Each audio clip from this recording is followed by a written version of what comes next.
చూడండి, పూర్తిగా సిల్కీగా హెల్దీగా మారిన నా హెయిర్ని. అయితే మరి నా హెయిర్ కేర్ రొటీన్ చూసేద్దామా? నేను maximum Sundays hair pack plan చేస్తాను. సో సాటర్డే నైటే హెన్నా మిక్స్ చేసి ఉంచుకుంటాను. టైం లేదంటే మినిమం 1 అవర్ ముందు మిక్స్ చేసి పక్కన పెట్టుకోవాలి.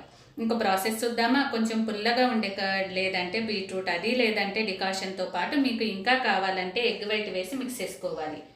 నేను హెయిర్ ప్యాక్ చేసుకోవడానికి మెయిన్ రీజన్ 9th క్లాస్లోనే నాకు ఐ లవ్ యూ చెప్పిన వైట్ హెయిర్. అందుకే నేను పైన చెప్పినవి ఏమీ మిక్స్ చేయట్లేదు. బేసిక్, సింపుల్, ఈజీగా జస్ట్ పెరుగు, హెన్నా, వాటర్ యూస్ చేస్తాను. మినరల్ వాటర్ వాడొద్దు, కెమికల్స్ ఉంటాయి, సైడ్ ఎఫెక్ట్స్ వస్తాయి. కావాలంటే మీరు వాటర్ బదులు పెరుగు మాత్రమే వాడొచ్చు, నో ప్రాబ్లమ్స్. నా హెయిర్ చిన్నప్పటి నుంచి సిల్కీ అండ్ లాంగ్, సో వాటి కోసం నేనేమీ వాడట్లేదు. బికాస్ ఓవర్ డోస్ అయిపోతుంది. అప్పుడు ఉన్నది కాస్త ఊడింది, సర్వమంగళం పాడింది అని బాధపడాల్సి వస్తుంది. ఇంకా అప్లయింగ్ ప్రాసెస్ చూద్దామా? తల మధ్యలో పాయ తీసుకొని హెన్నా మిక్స్ అప్లై చేసి ముడి వేసి చుట్టేసుకోండి, వీడియోలో చూపించిన విధంగా. అలా వీలైనంత పాయలుగా తీసుకొని జుట్టులోకి వేళ్లతో మసాజ్ చేసుకుంటూ అప్లై చేసుకోండి. అంతే, జుట్టు పైకప్పు రెడీ. మినిమం 1 అవర్ ఉంచుకొని హెడ్ బాత్ చేస్తే సరిపోతుంది. ఒక్కటి గుర్తుంచుకోండి, ఎన్ని చేసినా మన జీన్స్ మీద ఆధారపడి ఉంటుంది ఎలా ఉంటాం అనేది.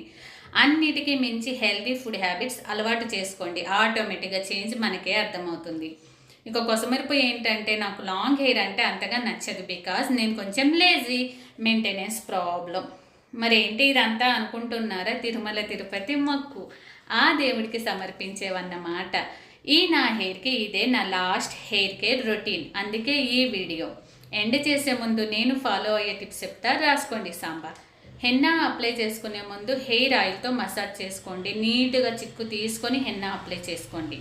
ఇక తలస్నానం చేశాక ఫాలో అయ్యే టిప్స్: కోంబ్ చేయడానికంటే ముందే మ్యాక్సిమం చేతి వాళ్ళతోనే హెయిర్లో చిక్కులు తీసుకోండి.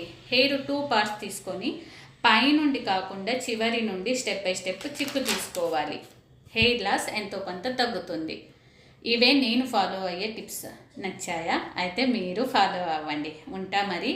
బాయ్ బాయ్, శుక్రియా, శుభం. Thank you for watching.